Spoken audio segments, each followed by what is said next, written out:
වෙලා ඉන්නේ aukgroup එක මගින් ඉදිරිපත් කරන Pascal programming පාඩමාලාවත් එක්ක. අද අපි කතා කරන්නේ arrays ගැන. මොනවද මේ array කියන්නේ? මොකටද අපි array පාවිච්චි කරන්නේ? අපි ඒ ගැන කතා කරන්න කලින් බලමු මෙන්න මේ වගේ දෙයක්. දැන් නිකමට හිතන්න ඔයා හදන්න යන program එකට ඕන කියලා එකම type එකේ variable විශාල ප්‍රමාණයක් උදාහරණයක් විදිහට ගත්තොත් අපිට ඕන කියන හිතමු මේ විදිහට integer data type එකේ integer data type එකකින් මට ඕන කරනවා variable අපි නිකමට වගේ 10ක් කියලා ගමු. මේ විදිහට මට integer type එකකින්ම variable 10ක් ඕන. මම හදන්න යන program එක. අපි හිතමු program එකේ නම pro කියලා. program එකේ නම pro කියන program එකට integer data type එකකින් variables 10ක් ඕන කරනවා. හරි. මේ වගේ variable 10ක් ඕන කරොත් program එකකට ඔයා සාමාන්‍යයෙන් කොහොමද ඒක කරන්නේ? integer type එකකින්ම කරන්නේ. ඔයාට පුළුවන් මේ වගේ දෙයක් කරන්න. හරිම ලේසියෙන්ම වාවල අපි හිතමු a s d ඔය විදිහට 10ක් නිර්මාණය කරගෙන යන්නේ තියෙන්නේ. මොකද්ද type එක දෙන්න තියෙන integer ඔය විදිහට ඔයාට මෙතන ඕන කරන variable ටික නිර්මාණය කරගෙන යන්න තියෙන ඔය විදිහට y දැන් එතකොට අපේ variable තියෙනවා 1යි 2යි 3යි 4යි 5යි e 6යි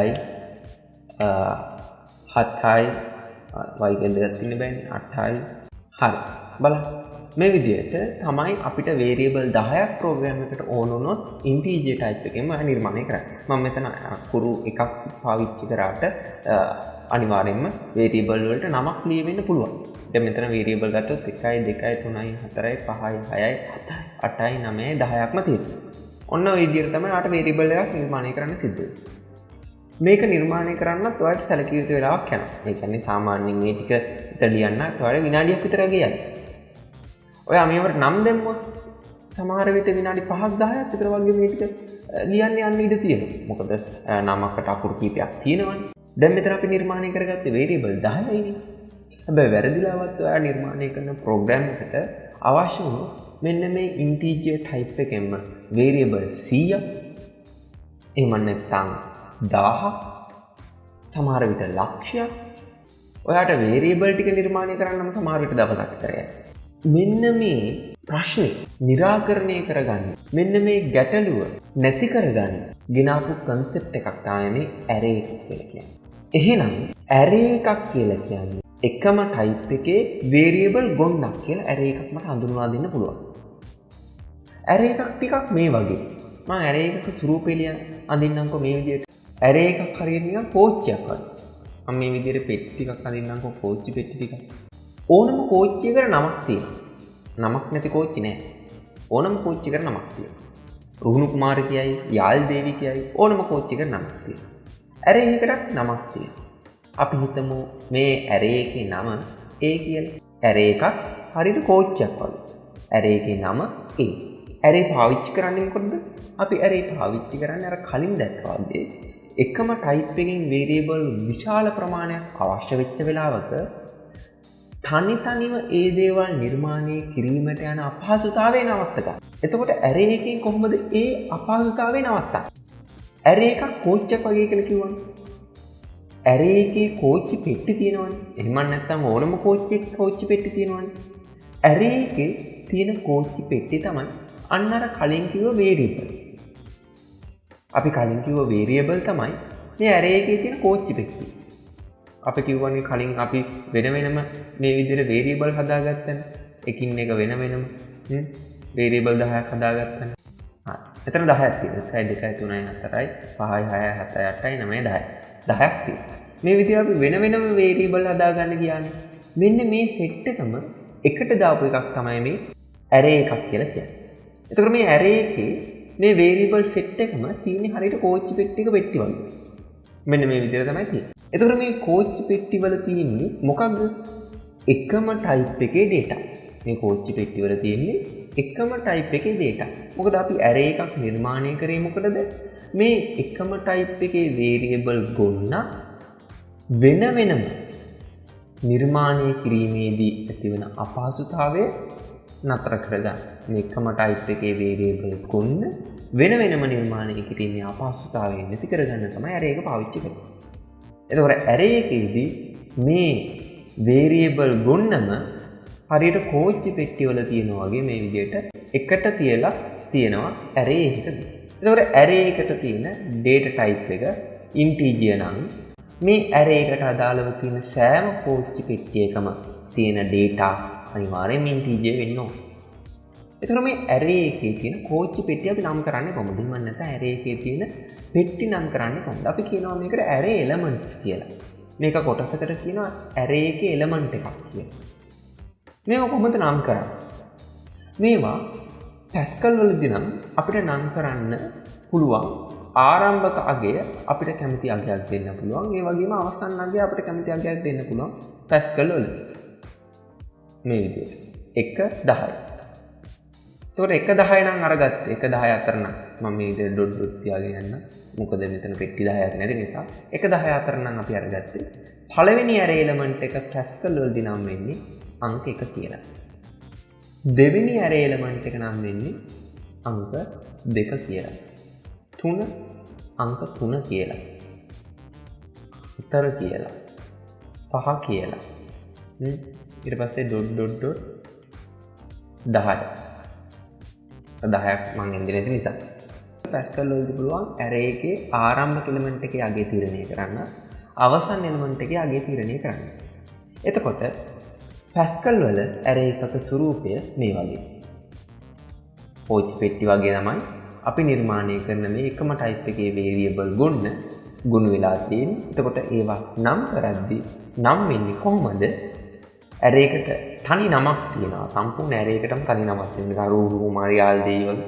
එතකොට රුහුණු කුමාරිගේ එක කෝච්චි පෙට්ටිය නම් කරන්නේ කොහොමද? රුහුණු කුමාරි පළවෙනි පෙට්ටිය. රුහුණු කුමාරි දෙවෙනි පෙට්ටිය. රුහුණු කුමාරි තුන්වෙනි පෙට්ටිය. අන්න ඒ වගේ තමයි array එකේ නම සහ පෙට්ටියේ නම විදිහට තමයි array එකේ element එකක් නම් වීම සිද්ධ වෙන්නේ. එතකොට මේ element එක නම් වෙන්නේ කොහොමද? මෙන්න මේ 1 කියන element එක නම් වෙන්නේ A1. 2 කියන element එක A2.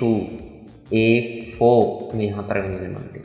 ඉතින් මේක මේ විදිහට එකෙන් ආරම්භ වෙන්න ඕනේ කියලා එකක් නැහැ. මම කලින් කිව්වා වගේ අපිට පුළුවන් ආරම්භක element එක තීරණය කරන්න. සමහරක් වෙලාවලදී බිංදුවෙන් ආරම්භ වෙනවා වෙන්න පුළුවන්. මොකද අනිත් programming languages වලදී මේ විදිහට බිංදුවෙන් ආරම්භ වීම තමයි සාමාන්‍යයෙන් තියෙන්නේ. අර ඒකේ element ගාන තමයි ඒකෙත් දාන්නේ වෙනත් programming language වලට. ඒක අපිට අදාළ නැහැ Pascal වලදී. මම හිතනවා Pascal වලදී array පාවිච්චි කරන හැටි ගැන ඔයාලට තේරුණා කියලා. array එකක් අපි පාවිච්චි කරන්නේ මම ආයෙමත් කිව්වොත් එකම type එකේ variable ගොන්නක් නිර්මාණය කිරීමේදී වෙන අපහසුතාවයේ මගහැර ගැනීම සඳහා. ඒ අපහසුතාවය කොහොමද array එකෙන් මගහරව ගන්නේ? array එකට මුළු array එකටම වන විදියට තනි නමක් තියෙනවා. ඒ array එකට element අපිට දාන්න පුළුවන් අපිට අවශ්‍ය කරන variable ප්‍රමාණයට. දැන් මෙතන variable 10ක් ඕන නම් අපිට element 10ක් වෙන විදියට set කරන්න පුළුවන්. කොහොමද set කරන්නේ? ආරම්භක අගයත් අවසන් අගයත් දීලා. array එකේ element එකේ ආරම්භක අගයත් අවසන් අගයත් දීලා. array එකේ element එකේ ආරම්භක අගය 1 වුණොත් element 10ක්. ඒ කියන්නේ variable 10ක් ඕන නම් අවසන් අගයත් 10 වෙන්න ඕනේ. array එකේ ආරම්භක අගය 0 වුණොත් අවසන් අගය 9 වෙන්න ඕනේ. element 10ක් අපිට අවශ්‍ය නැහැ. මම හිතනවා ඒක සරල දේවල්. එතකොට array එකේ තියෙන element එකක් නම් වෙන්නේ කොහොමද? array එකේ නමත් element එකේ value එකත්. එහෙම නැත්නම් element එකට හම්බ වෙලා තියෙන ඉලක්කමත් එක තමයි අපි array එක නම් කරන්නේ. අපි Pascal වලට ගිහිල්ලා බලමු කොහොමද මේ array නම් කිරීම සිද්ධ වෙන්නේ කියලා. මම හිතනවා සරලව array එකක් කියන්නේ මොකක්ද කියලා තේරුණා කියලා. මොනවා හරි තේරුම් ගන්නක් තියෙනවා නම් අනිවාර්යෙන් පල්ලා කමෙන්ට් සෙක්ෂන් එකේ දාන්න. අපි අයි කියලා දෙන්න. මම හිතනවා ඒක ඒ තරම් අමාරු දෙයක් නෙමෙයි කියලා. මේක කෝච්චි පෙට්ටි වලට ආදේශ කරගත්තම හරිම ලේසි.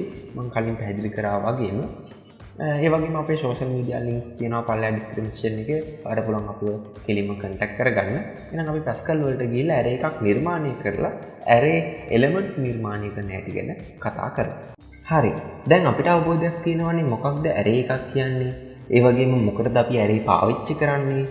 ඒ වගේම කොහොමද array එකක් නිර්මාණය කරන්න කියලා. ඒ වගේම array එකක් නම් කරන්නේ කොහොමද කියලා සරල අවබෝධයක් ඔයාලට ඇති.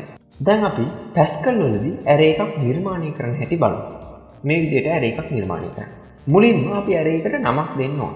අපි කලින් variable ගැන කතා කරද්දිත් variable එකට නමක් දුන්නා වගේම array එකට නමක් දෙනවා. මොකද array එකක් කියන්නේ variable ගොන්නක් නේ. ඉතින් මේ මොන වුණත් array එකට නමක් දෙන්න ඕන.